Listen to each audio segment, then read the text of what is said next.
Hi, I'm Dr. Trineice Robinson Martin, the Executive Director of the African American Jazz Caucus, board member of the Jazz Education Network, and a founding member of the Donald Meade Legacy Society.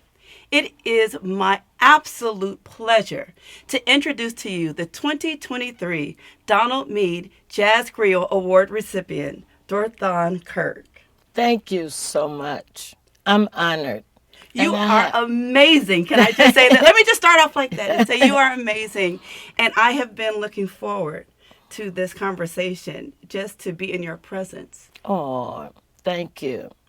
So today what we want to do is we just want to share with everyone not just who you are, because you're so grand to even try to capture something like that in such a small amount of time would be nearly impossible. But what we want to know is we just want to share some of the wisdom that you had. A lot of times in academia, especially in education, things are so much centered on textbooks and these documentations of other people's account of what other people did. Absolutely, yes. And a lot of times I think the first person sources are not as valued in the way that it needs to be. And that's what the Donald Meade Legacy Society has ventured to do. Let's capture these conversations, these candid conversations about the culture, about the music, about the people. Absolutely. So let's I'm start. honored. Yes. Okay, I'm honored. I'm going to try to stop cheesing through this whole thing. Sure. But. No problem. So let's start. Let's talk about community first, because you are the center, the pinnacle of the community, particularly here at WBGO, particularly here in Newark. So just talk to me about what you feel about community and its importance. Community is everything. I was one of the founders of WBGO, and WBGO being public radio, listener supported, and so on and so forth. The community is what could make you or break you. And when BGO was founded, we didn't have a lot of marketing tools, so guess what we did? We went into the community with all different kinds of events, and I would like to add, I'm documenting those events right now at WBGO through podcasts that one of his staff members is doing. I would like to talk about Bethany Baptist Church and its Jazz Vespers that began under Dr. Moses William Howard Jr. Everyone said it couldn't be done in a Baptist church. Now, we know Lutheran churches and so on and so forth. However, Jazz Vespers at Bethany started in 2000, and it's almost 2023. It's still going strong, and guess what? It was the community coming out, supporting the music in numbers, really huge numbers, that's made it successful over the years. And of course, I could go on and on and on about involvement in the community. Yeah, well, I think one of the things that I find most interesting and most compelling is when we talk about the role of community, both back then and now. And I say back then in terms of the early development of jazz, of bebop, particularly in the 50s and 60s, and particularly its role during segregation. And sometimes I wonder, as a reviewer of history, I wonder if there's quite a bit of that. Is it because we were in segregation and because there weren't very many places for Black Americans to dine and go, that it created, as a result, a stronger sense of community, and it made us be more intentional, of our network, of building and maintaining our own network? Right. Today, that's what's missing in African American communities. I can't say when it started, but jazz clubs used to be in our community. take Newark right now for an example. Newark, where we are right now. Newark is on the rise. It has all of these residential apartment buildings and so on and so forth. But guess what? It doesn't have one nightclub. And without a nightclub, you can't create a city. When I was coming up, let's use that for an example. There were jazz clubs everywhere in the community, and everybody came to them. That's what you did. We didn't know anything about, oh, this is America's art form and all of that. You knew that jazz was in your community, and that's what you did. And back to Bethany, that's why it's so important that we continue to present jazz there, because there are very few venues that are accessible to the community. And I might add, we present it and we do not charge. At our church, we do not impose a specific fee. Rather, we ask for a free will offering. And I might add, thank you to New Jersey Performing Arts Center. They're a partner, which means they make a donation. So that has kept us going all of these years, particularly through COVID, when the world shut down. Right. And we're very grateful about that. In some of the larger cities, I think that's really important for clubs to be in the community, but they aren't, because there are certain groups of people that aren't going to the music. For an example, going to the Blue Note. Number one, it might be overpriced. Let's just be truthful about what's happening. And a lot of people don't feel comfortable out of their own areas. And again, this is something that probably should be looked at. I don't know what one has to do to get people to start having the music in our communities anymore, but hopefully that's something that will happen in the future again. Well, I think that's a very, not only valid, but a prominent question. Even my daughter, who's a young aspiring bass player, we went to, there's a couple of clubs that we've been to more locally. There's a club called Candlelight. I'm sure you know of in Jersey. I know. That's in I've Trenton, heard of it. right? And then there's another a club that's a little newer, South Kitchen. I don't And know when that one. it's new and it's in Philly. And the interesting thing that she said when we performed there, she said, "Oh my gosh, Mommy, I've never seen this many black people in a jazz club before." Right. Exactly. In all of my, all of my performance, it was so profound. Yes. It was refreshing. I get that. Right? It's in their neighborhood. And and that's the thing that when I'm again looking back as an observer of history and as we're creating history, wondering, well, what kinds of things, or what are the reasons, what are the divisions that maybe that we have created subconsciously. One of the things when you said the music was all around, and it wasn't like America's art form. It was just music. It was just music. Was there any hierarchy in terms of, this is the jazz only for the smart people, but then the R&B, you go dance to this, and then the gospel, no, you're supposed to do this. You know what I mean? Was it the same type of division that was now, like when you were growing up in Houston, or versus in LA? At what point do you feel, from your perspective, that you started to see kind of that, only so and so listens to this, or only, you know what I mean? I kind of know what you mean, but I don't know when things changed.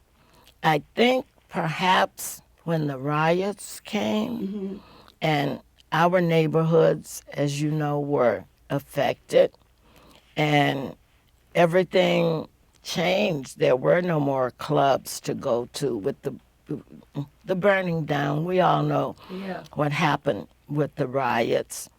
Also, when our culture, when our people, I should say, started moving to different areas that perhaps they couldn't afford to live in before or weren't allowed to live in before. They weren't in a specific community. So now they have gone far away from the music. Right. They're in the burbs. It's not around the corner where they can just pop in and Right. perhaps have a drink and listen to some good music and so on and so forth. And I also think some of it is a mindset within us. Maybe we don't feel comfortable Right. or Kind of want it assimilating, wanting to assimilate to in the some environment. of the venues Right. where the music is presented. So there are just so many changes across the board. And again, don't forget the price to go and see the music is a factor for a lot of people. And again, that's why here in our community, it's important we can still present music for free. Yeah. Yeah. You know, I think about some of the opportunities that you've created and the intentionality in the way that you engage young people, particularly like with the free concert that you and BGO and NJ Pack, put together, and other programs. And I've heard in your interviews that you talk about audience development through the children. Right. Can you tell me what ways, and this is something that I was thinking about even from a personal standpoint as an educator, when I'm trying to, how do I bring culture into this academic space? How do I value culture in an academic space? How do I value religion? Because I do a lot of gospel music teaching as well. When I got my doctorate, the one thing they said, how are you going to discuss in an Ivy League institution, the gospel? How are you going to do these things? Right. And so I'm always been in a mindset of, well, how do we value culture within this academic setting? How do we value all of the elements? So what kinds of ways would you advise for me to, when I'm talking to my young people or when I'm talking to my college students, because I teach in college, what kind of areas would you say, if you want to really study this music, this is what you need to start thinking about? Well, the music started from, jazz music started from gospel. I know all of the music is connected, gospel, blues, and so on and so forth. But I want to go back to what you were talking about, the development of audiences. Thank goodness WBGO has written grants and they have received funding to resume the WBGO Children's Concert Series. The mission of that series is to, two things: introduce young people to jazz. Nowadays, jazz is not in the schools as it once was. The parents are younger, and so it's not heard in the homes as it once was. So we want to expose them to it at an early age. Otherwise, they might not have access to it. And through doing that, you will create an audience for tomorrow. Remember, you can have tons and tons and tons of musicians playing the music, but if you don't develop an audience, it's no good. Right, exactly. So that's what the program is intended to do. So WBGO will be presenting again in 2023. And again, that series is free and open to the public. And based on my experience from having presented before, even the parents or the grandparents or the aunties or the uncles or whoever bring the kids, they many times come up to me and say, boy, I learned something too, because I ask the musicians when they present their programs to present it so that it is not, quote unquote, over people's head. Jazz musicians can sometimes be a little esoteric. So it's not only good for the young people, it's good for anybody that attends. And it's one of the most important things I felt that I did when I worked for WBGO. Well, I think, having a wonderful opportunity to present with Don Braden at one of those concerts, what I found most striking was not only was there a great balance between not reaching over their head, it was also not playing down. Right. Right? Exactly. And that, I think that is a very strategic skill. And then having the question and answer at the end. Right. I was extreme. That took me back when I was able to experience that, in real time. And I'm like, this is how you're intentional. I always say, be intentional. Right. This is a very strategic and intentional move that is creating a magnificent impact. So right. I should tell you that series started right here in the studio that we're in on Saturdays in 1993. But because our space is so small and it was free, we had 2 performances, 11 a.m. and 1 p.m.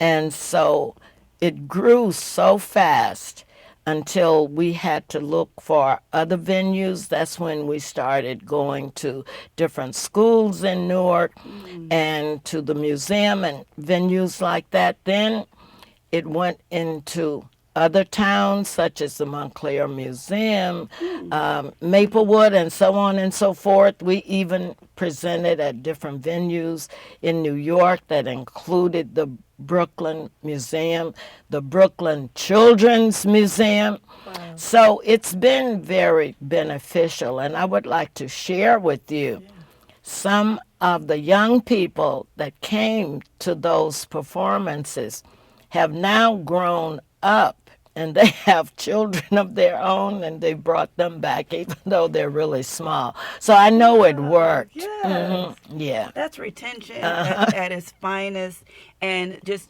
really doing the work. And I'm so grateful to your service and your commitment. It's my pleasure to doing that. Let's go back to talk about Bethany and jazz and gospel. Dr. Howard, when we spoke on occasions, and he talks about the Dorsey's Dilemma. I said, I'm going to write an article called Dorsey's Dilemma off of that, but talking about that concept of the integration of Black music, particularly jazz and gospel and R&B, what kinds of things, and I think some people, I often get people, particularly in our jazz community and particularly in the academic community, that don't quite see the connection. And I'm often having to explain all of these over and over again, why the jazz and gospel and blues and all of these things are interconnected. But I'm going off of what I've read. I'd like you to just talk about what you know. I can probably only speak to that from my experience, which is grand, at Bethany. As I said earlier, they said it couldn't happen, jazz in a quote-unquote Baptist church. And I think it has to do with the doctrine. Right. However, that did not prevent people coming from the community, from all different religions or beliefs or what have you. And so I think it's just the individual person, because there were several people that were in high places in leadership at Bethany that tried to, for lack of a better word, protest us doing it. But again, it worked, and it was the community that supported it. Yeah, to think about I think about the importance of the Baptist community and the gospel development in the Black church, particularly, and with Thomas Dorsey in the National Baptist Convention. And so when I was looking at watching one of your interviews, and you talked about you were always Baptist, and the aunt that you stayed with was Methodist. So I go to United Methodist, even though my daddy is out of the holiness tradition. So I always think about that when we talk about mixing and the dilemma again that even Dorsey had, being a jazz and blues musician coming into the church and being active within the Baptist convention, and seeing how that model is still being kind of perpetuated even, today, of like, wait, how are you going to bring this? And, right. Now, see, I need to take this a little step further and say, people can be fickle, so what am I getting ready to share with you? Dr. Howard, being the brilliant person that he is, decided at some point, maybe in August, when our choirs are on sabbatical. Bethany has several different choirs. And in August, they were all on sabbatical. So we had just a mixture of whatever they could pull together. Guess what Dr. Howard came up with? Let's have the most appropriate, and that's the operable word, jazz musicians for our regular service in the summer, which was one service at 10 o'clock. So he chose the whole month of August. Sometimes it had 4 Sundays. Sometimes it had 5 Sundays. So we sat down. I'm like, I don't know, Doc. But again, we talked about it. We chose people like Juanita Fleming and other musicians who were really appropriate. Ruth Naomi Floyd became a favorite at Bethany. She lives in Philadelphia, and I'm sure everybody knows who she is. So we did it. It worked, and guess what? Bethany members showed up in numbers. Now they ask me, when are we having Ruth Naomi Floyd back? When are we having this one and that one? And one other thing I want to share with you. Everybody knows Gregory Porter and how big he is now. Well, before he was this large, we had him first at Jazz Vespers. Then I took a risk, not knowing if we would have enough money to attract him. We chose him as one of the artists we would have in August during our regular service. Gregory stood up there with his pianist and did a solo. I think it was Precious Lord or Amazing Grace, but that doesn't matter. I'm telling you, those people, congregation, were in awe. Absolutely. And later that day, because he had CDs for sale, one of the deacons had bought the CD and went home, and he played it all afternoon. So I needed to share that with you. So I think it's the fickleness in people sometimes within themselves. That made me think of Nina Freelon, once told me, because I had asked her, having that I'm a PK, right? I'm a PK and also a jazz musician. How PK, preacher's kid for those watching the, right?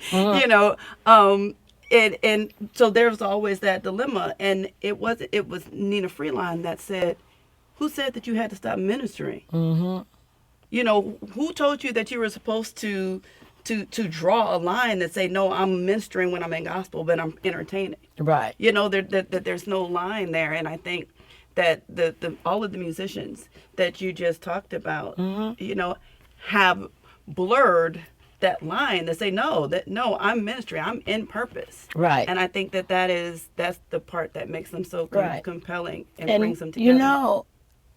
jazz musicians are just people like postal workers, teachers, and everybody.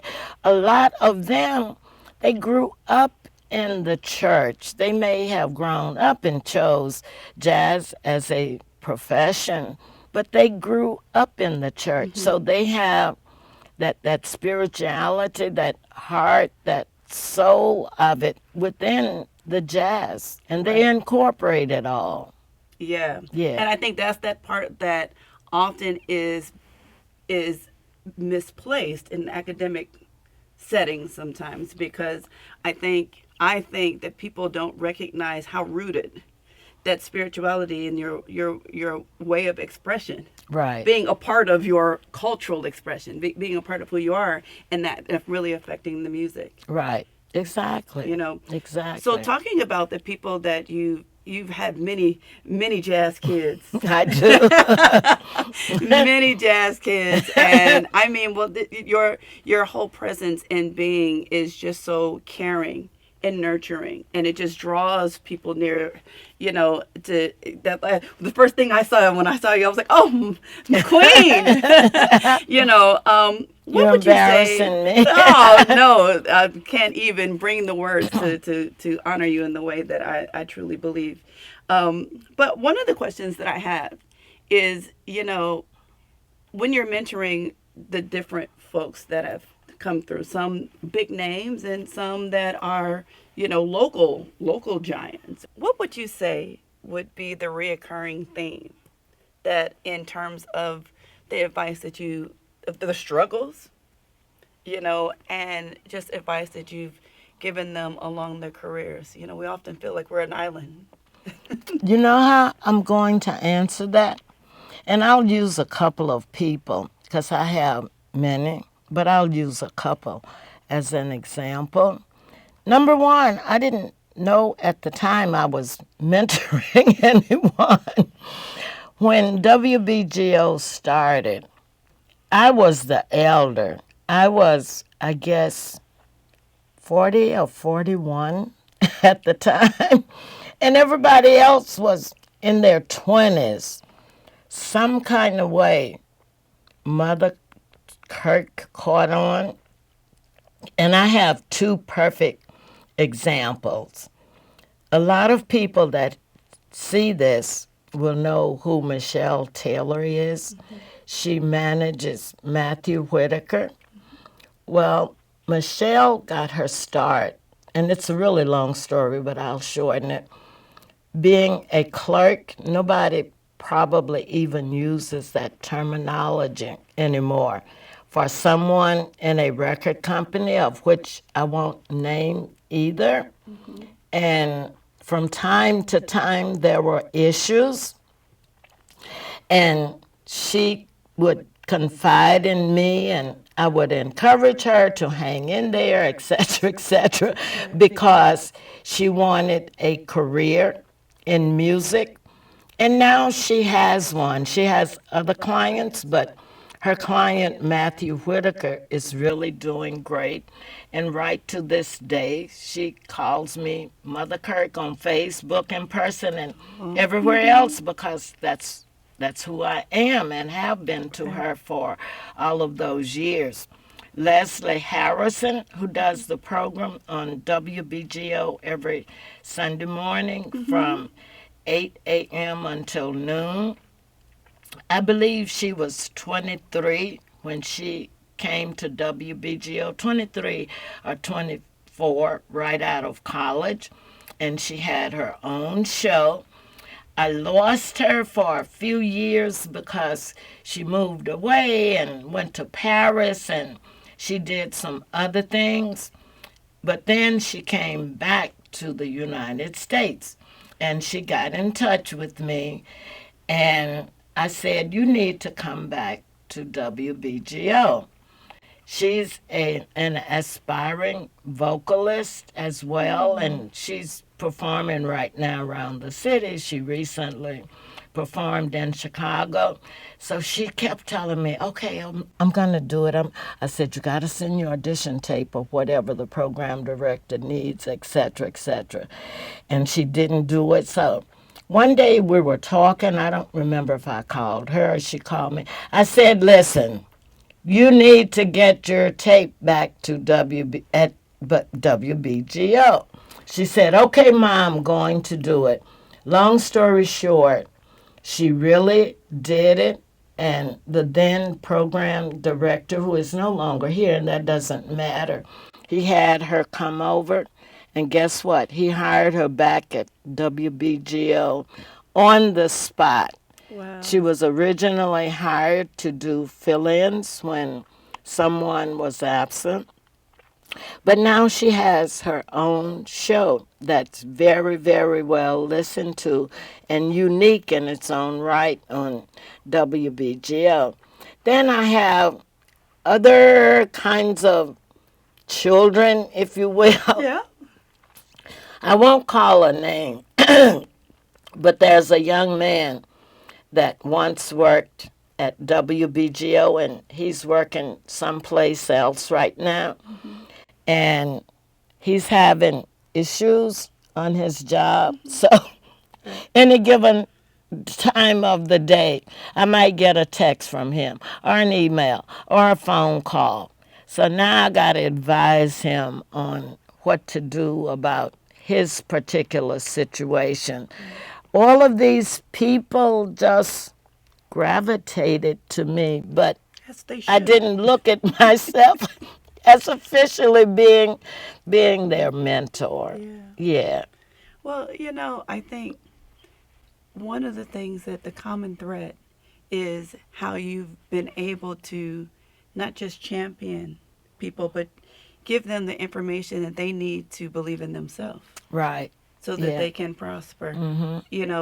Whether it's the one student or person that you had that started as a clerk and now is a manager, to I'm dealing in this situation, and you saying, but it's just only for a moment. Hang in there. Hang in there. It's almost as though perseverance. Absolutely. Faith and perseverance is a key. Right. It's a key thing. One of that brings me to. So I watched a lot of interviews of you. Did you? I did. I told you I'm a student. I'm academic first. I'm a researcher. Well, that's the book. That's the interviews is the book I'm never going to write. People are always telling me to write a book, write a book. I'm not going to sit down and talk to a recorder. Number one, I wouldn't know where to start because my life story is so convoluted. But when people interview me, I will answer the question and perhaps that will trigger something else and so on and so forth. So the book is written in terms of interviews. Somebody just has to put it together. And then when you're doing the podcast, when you and Jamara get that podcast completed and finished, that's also going to turn into the book. And that's what usually ends up happening. When you have a life, like you're saying, that's so dynamic. I use the word dynamic. You have these chapters that are stories in themselves. They are. Whether it's your life went, like I heard you talk about not having a TV at home. Right. And it was all about radio. And that sounds foreign. And again, it's the dark ages. The culture, but the cultural community, the importance, and how that actually embodies, people. These are the things that, as you were saying, are missing. We don't. The whole suburb move. The whole I'm going to assimilate into this popular culture. I think has diminished in many ways our need for connectivity, our dependency on each other, and our willingness to help each other thrive in that way. So I'm always looking at stories. From that perspective, like what was that like? All the way into like when you talked about going to study nursing, at City College at LA City College, right? Is that how you say it? I'm from California. I'm from Oakland. Are you? Yeah. John Oh, born and raised, as Oakland, John California. Faddis is. Yep. And so, so that of course Wow. piqued my interest. And as you were talking about the clubs and the scene there, and again, that idea of community first, that idea of family first, that concept of you going to Texas frequently to make sure that you're staying connected and watching your family grow up. Right. It's really compelling, and it's really important. And I truly believe that it is what makes our music Right. so feeling, so fulfilling, Right. and so powerful. The Christian, the spirituality, and also the family commitment that comes with that. And you have to know, there are 4 generations in my family right now, so I'm really pleased about that. Yes. Yeah, That's wonderful. it is. That's It wonderful. is. So let's switch completely. And because one of the things, and this ties in, because the way that you use jazz with the church, jazz with WBGO, it's like, wow, everything that if you do has been connected together in what's important. Your reaching of children, of what's important. And it made me think about how you have been able and been blessed with the opportunity to share your message of what's important. And that makes me think of activism. And it makes me think of, wow, this is how this dynamic woman is using what she believes in all the different areas of your life, whether it's family, whether it's your job, whether it's the church. They all have a common thread, and these are those things that are most striking to me. Can you talk about that? It's my daughter who is trying to find that balance between the music as a musician, the academic, because obviously I'm pushing her in the academic aspect, she had a 4.11, but then also being a community leader, working with Dr. Howard and many of the folks. Like, what is that advice? What? That's How do you not, get the courage to keep going when it's so, that's not a good question for me based on the answer. You've obviously seen many interviews with me, and the one you just shared with me go back to my beginnings, and this is how I'm going to answer that. For whatever reason, and I'm not sure how much we're in charge of our lives, but several things in my life early on I didn't finish.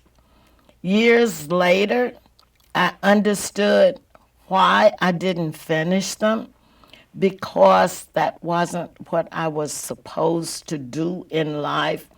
Some kind of way, some book, let's just call it The Higher Being, because that's what I called it when NJPAC honored me when I retired from BGO. Well, it was the 80th birthday celebration, but I retired shortly after. I just call it a higher being directing me, and I'm going to share it with you. All of these things that I've done over the years, I had nothing to do with it, but when it came to me, I embraced it because I don't know how not to embrace something, and I don't know how to not do the best that I can. And I'm going to give you an example, well, a couple. Number one, I was one of the original founders of WBGO. I was the 3rd employee hired here. Well, I didn't know anything about radio.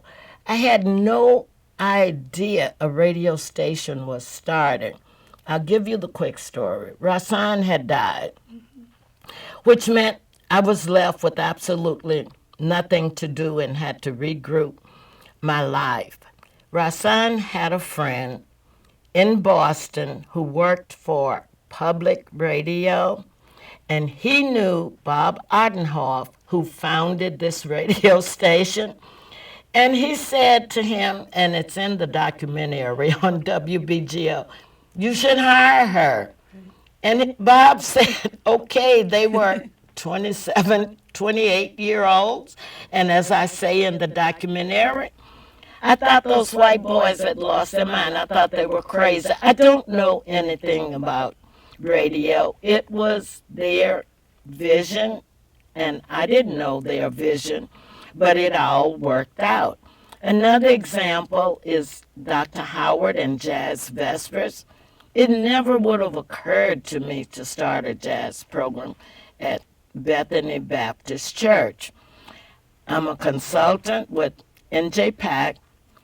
When John Schreiber, the president of NJPAC, came there, he met with different people in the community, and I was the one of the ones that he met with. And just so you will know, because he gets on the stage and tell everybody, I've known her for 40 years.